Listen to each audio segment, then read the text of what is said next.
Hello everyone, today in this video we will be discussing the first module of DBMS, which is database management system. And in the first module we don't have any numericals, and we will be just discussing the some concepts are there.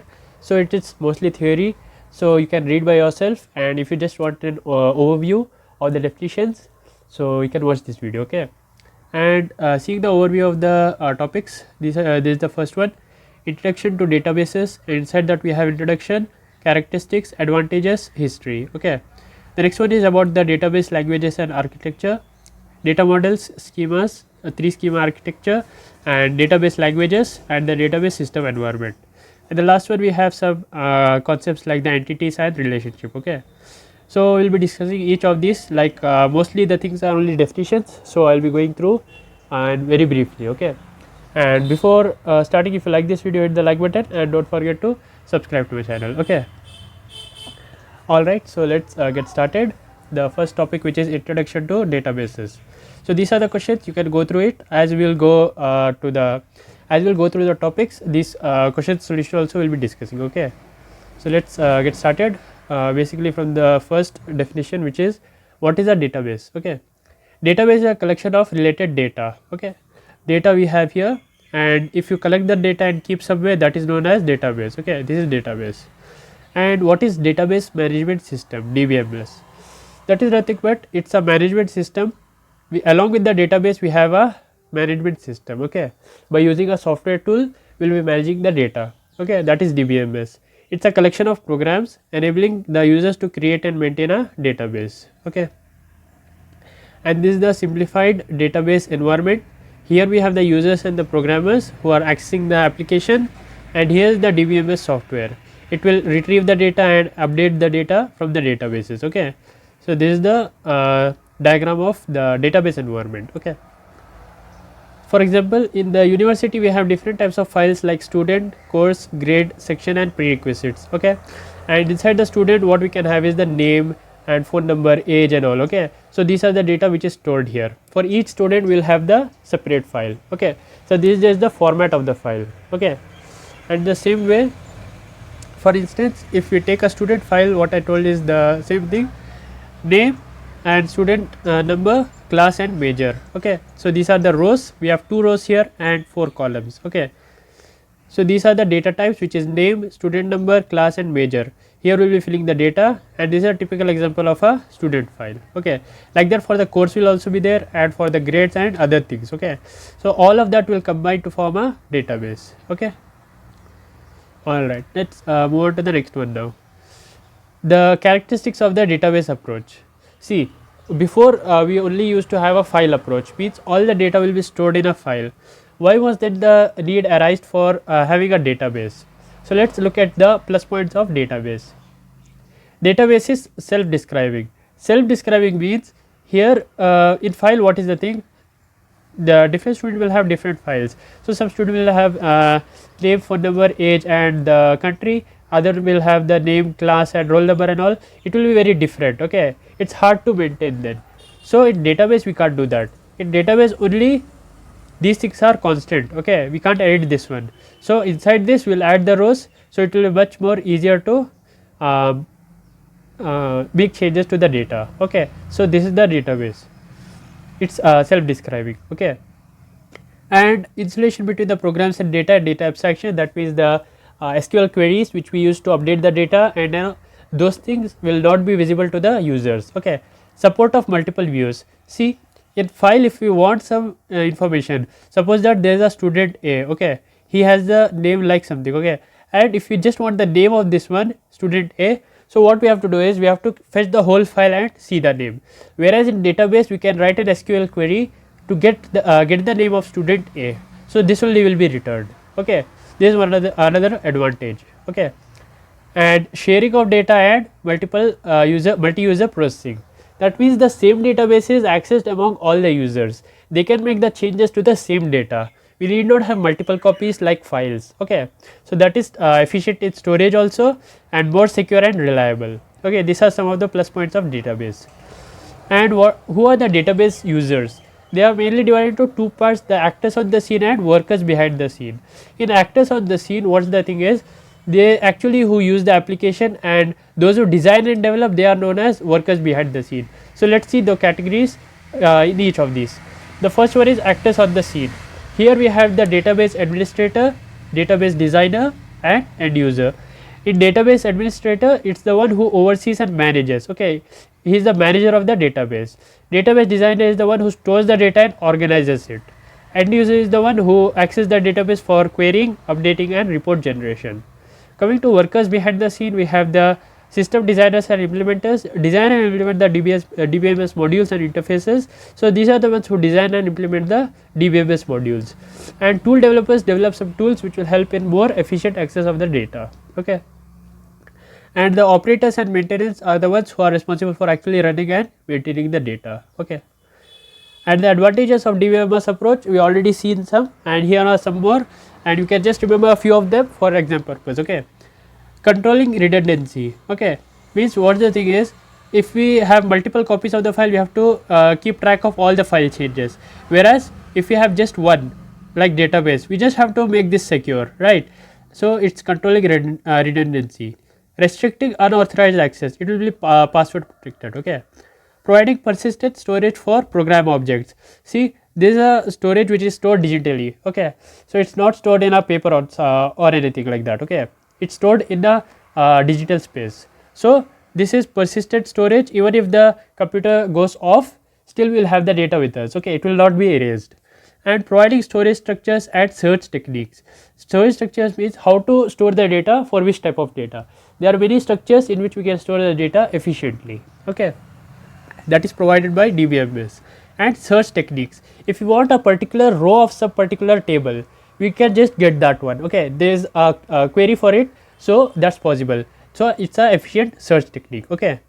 And the next ones are just like backup and recovery, multiple user interfaces, and representing complex relationship among data, and enforcing integrity constraints, and these are some of the other technical concepts, okay. You can go through it if you want, okay. What are the limitations? There are two limitations. DBMS involves unnecessary overhead costs sometimes, and it means embedded systems do not have a large storage, so they cannot use DBMS, okay. These are the two limitations. Let's now talk about the history of database applications. So early databases used hierarchical and network systems like in universities, hospitals and banks, okay. So hierarchical means it will have different layers and with different functionalities, okay. So this is hierarchical database, this was the early database. Then came the relational database to perform the operations on the data, and then came the object oriented applications. These are very complicated to be handled by the traditional database systems, so we have to evolve and made advanced databases, okay, like the databases which we use now, and it was extended to the domains like science, research, data mining and economics and all, okay.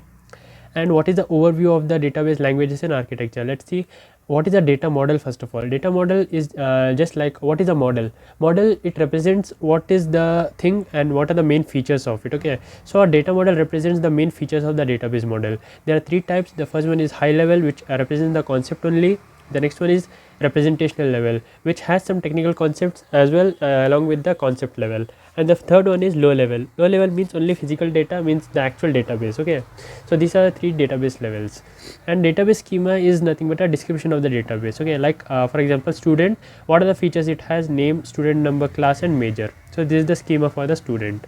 Now there is a very important one, which is 3 schema architecture and data independence. What is 3 schema architecture? We have different levels in this, like the goal of 3 schema is to separate the user application from the physical database, okay.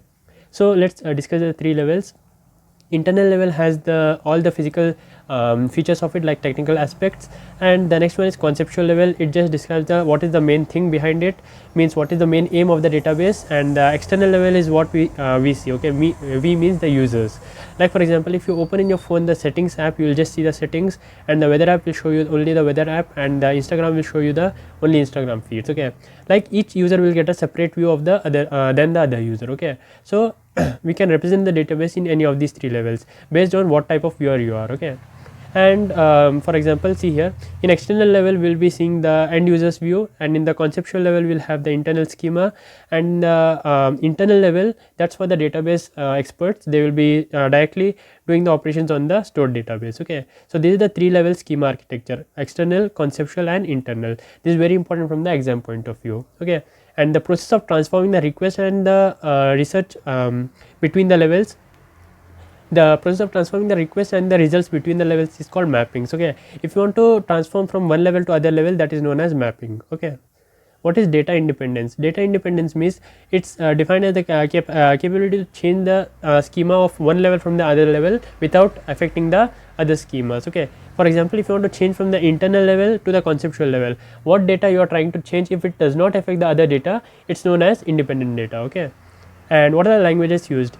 Basically the languages are divided into many parts based on the type of users. Okay, like a DDL, data definition language, is used by the DBA, database administrator, and SDL, storage definition language, is used when there is a clear separation maintained between the conceptual and internal levels. Okay, so this is used by the database designers. And the last one is view definition language. This is used for the users who do the mapping and all in the different schema levels. Okay, and the data manipulation language is used for the querying and retrieval, insertion, deletion, and modification of the data. Okay, an interface means just like when we'll see the examples, you'll understand what is an interface. Okay, like menu based interface, in that you can access the data using a menu. Forms based interface, you'll have a form by using which you can access the data. Graphical user interface, natural language interface, interface for parametric users. Parametric users means, for example, see there is a bank here. Okay, in the bank one person came to deposit his money. Okay, so what does the bank manager will do? The bank manager will have n number of steps to after that the deposition of the money will happen in his account. Okay, so that n number of steps will be same for all users. So instead of doing the step again and again, what happens is we can form a database in which the steps will be stored, and whenever a user comes we can just execute those steps. Okay, for that purpose the interfaces for parametric users is used. And speech input and output means we can store the data by using speech, like store this information in this database we can save, and we can get the output also, like the database has stored the information which was requested by you. Okay, like that it will be output. And last one is interfaces for DBA. For DBA various purposes will be there, like for administration purpose he will have a different interface. Okay, so these are the different types of DBMS interfaces.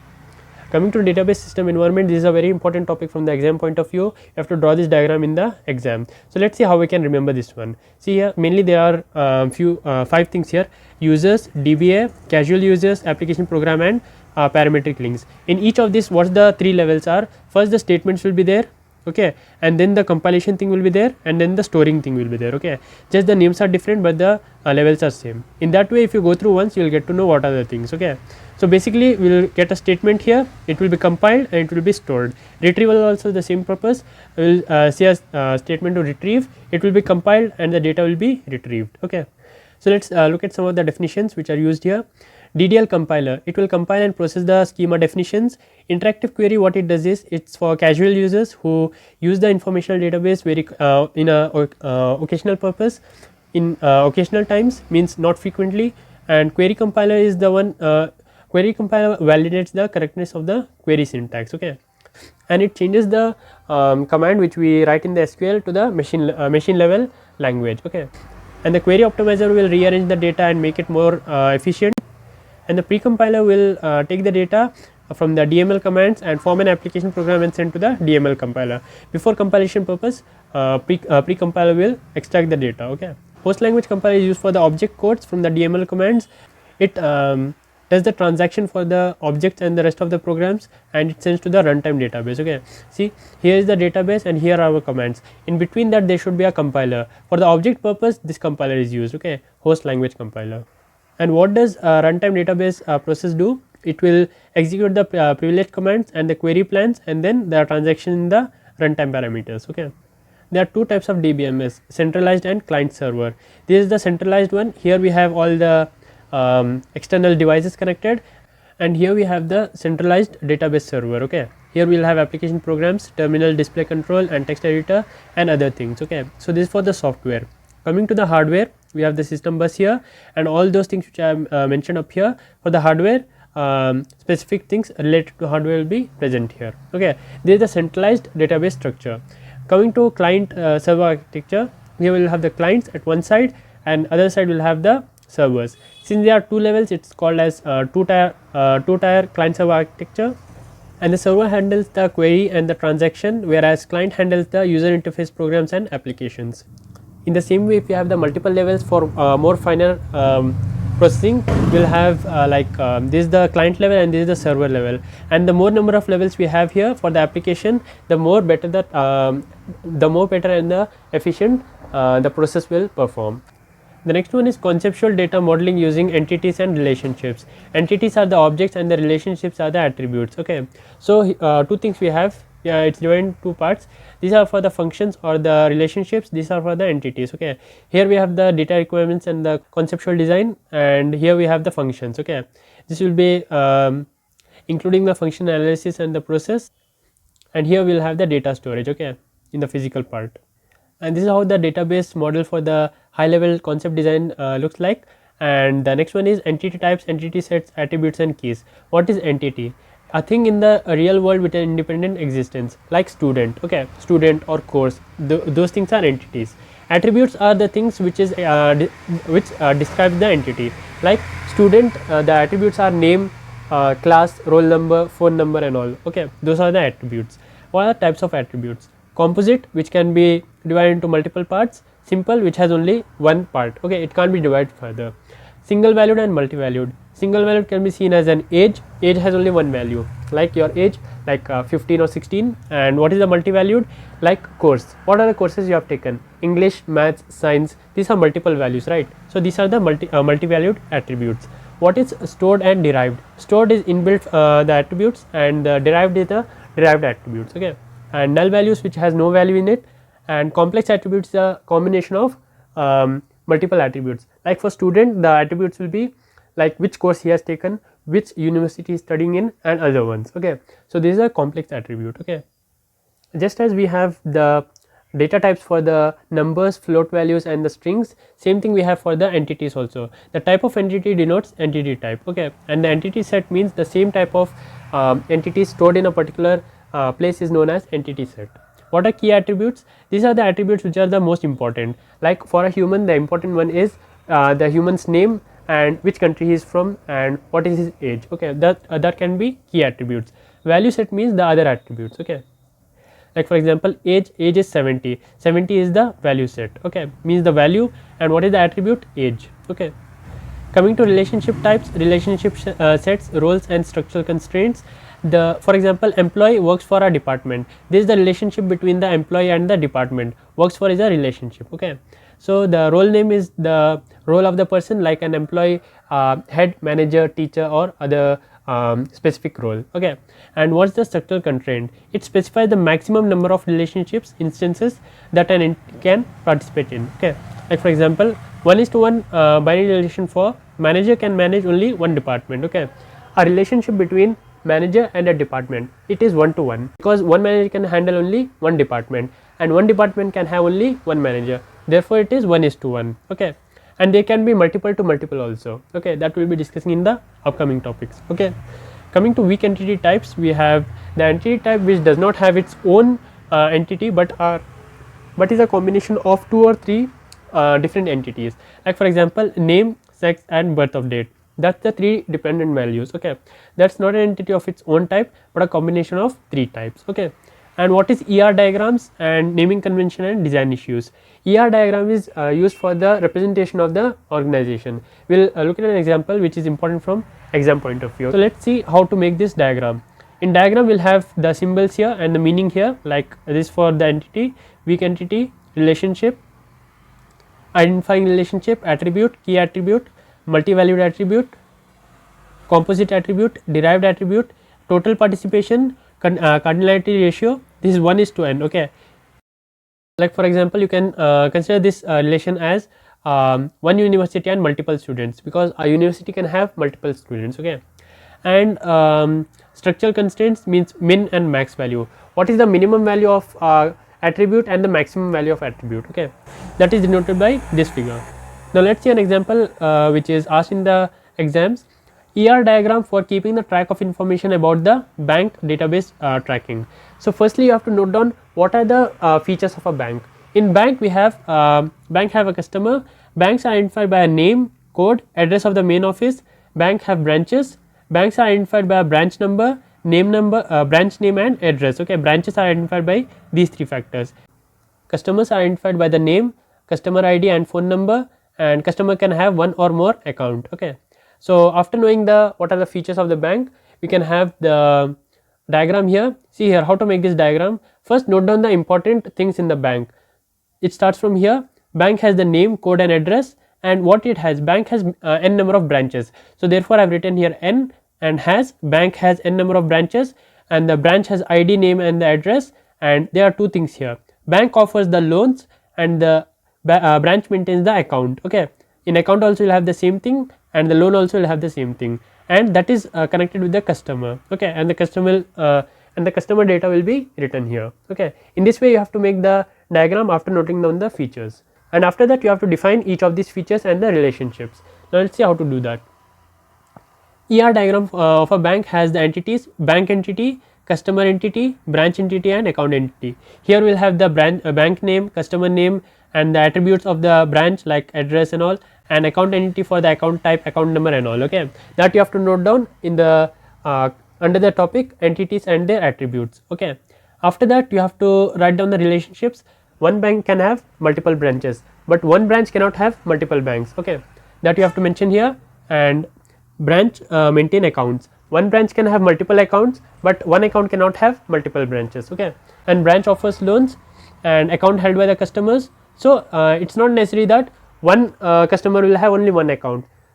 One customer can have multiple accounts, and one account can be held by multiple customers. Therefore the ratio is m:n. Okay, it's not fixed.